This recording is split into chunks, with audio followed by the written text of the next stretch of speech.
Hello and welcome to Guns and Gear, and this is going to be my video response to ebomey's 200 sub contest. Now I gotta tell you, there has been a lot of contests as of late, and a lot of folks that I really love their channels and support them, but I haven't had a chance to make videos, and man, I tell you what, I've got to do a better job at that. It's been hard for me to get some time here as of late to make videos, and I guess I need to manage my time a little better. But at any rate, ebomey asked a couple of questions that he wanted us to respond to. One was whether or not we carried a gun for protection, and if so, what kind of gun that was. And he also had a question about the new Raptor 1911 that he just purchased. So let's go ahead and get started. Yes, I do carry a sidearm, and I have for a good many years. And I tell you what, over that time I've tried several different methods of carry, and thought I'd go over a couple of those with you today. Now first we got, this is an HK P30 and it's in .40 Smith & Wesson. This is an excellent firearm. Now the size of the firearm is about the size of a Glock 23 or a Springfield XD service model, something along that nature. I think they call them a compact model. I call them a mid-size model. Anyway, this is a good solid gun. The holster that I use is this is a one from Blade Tech. It's an inside the waistband holster. I really like Blade Tech products. They're really quality, and I find that their prices are rather reasonable.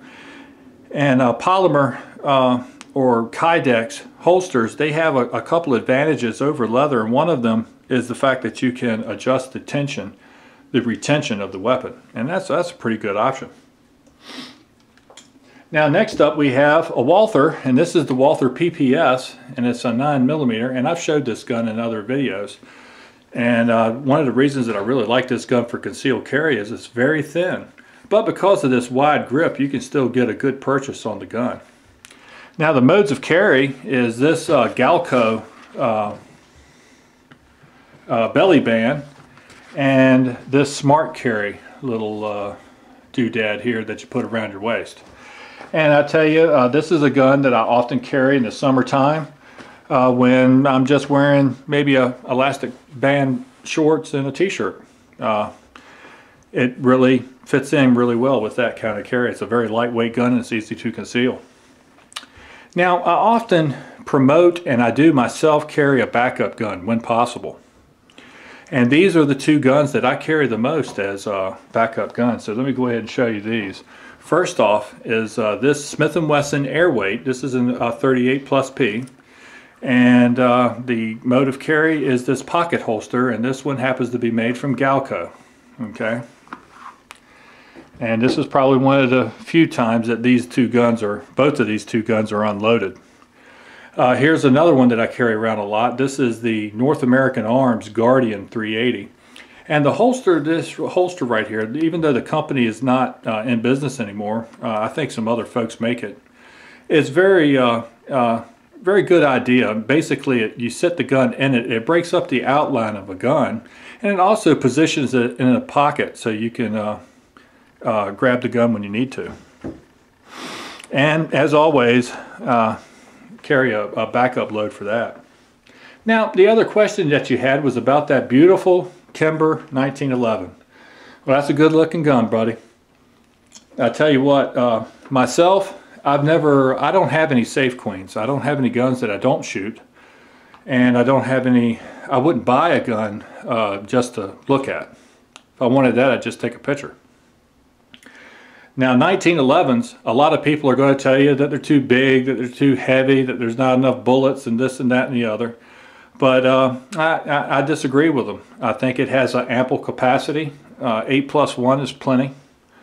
I think that the 45 ACP is an outstanding self-defense round when using the proper ammunition. It is extremely effective. But then you had to talk about the size of the gun. Now, this right here is a Gold Combat stainless. Okay, and this is a custom shop gun. This gun right here is in about the same ballpark as far as price as that Raptor of yours. And this is a gun, as a matter of fact, that I'm carrying right now. You know, the gun that I've been using for my CCW for about the last 6 months, almost exclusively, has been a Smith & Wesson M&P 45 compact. But I don't have that gun right now to show you because I've loaned it to a friend of mine who's entertaining the idea of purchasing one for himself. So I have gone back to carrying this 1911 right here. Now I will say one thing, you'll start to get some nicks and bumps and some blemishes on the finish, and it's not going to look as pretty if you carry it, but it is an excellent concealed carry firearm.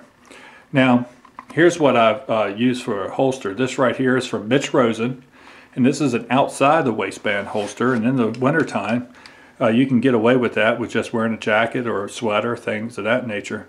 And I really like these snaps because sometimes you go places that don't allow you to carry, and you can easily take this off the belt, and I have a lockbox in my vehicle that I store my firearm if I can't carry. And of course, like all my other guns, get a spare magazine, a little holder or something to carry it with. And it makes a fine defensive package. You know, my father used to tell me that carrying a gun is supposed to be comforting, not comfortable. And you are going to have issues with the fact that this weighs more than a lot of guns. Well, to that I say that's something that you just have to get used to. There's always something that you're going to give up when you're looking to carry a gun. If you carry a small, lightweight gun, you know, like one of these, you have even less capacity and capability. When you have a bigger gun, you tend to shoot that better because it's bigger, because it's easier to get a good hold on, and because the weight helps mitigate recoil. So there's always a price that you have to pay. You know, there's a really there's an instructor out there. His name is Clint Smith. He's the owner-operator of Thunder Ranch, and he's considered to be one of the finest instructors that we have. And I've taken one of his classes, and he was talking about that he has been training for many years, and he has talked to several folks that have been in gunfights. And one thing they always said was they would like to have had a bigger gun. Okay. So, and some of them folks are even carrying 1911s, but they said, you know, when the bullets start flying, you want the biggest gun that you can get. And I agree with that. So my answer to that is this. This is a 1927 Thompson 45 ACP 50 round drum magazine. May be a little hard to conceal carry, but when the bullets start to fly in and you want a bigger gun, this is a good one to pull out. Alright folks, well, I hope everybody enjoys the video. Good luck to everybody in the contest, and as always, shoot straight on the range and in life. Thanks.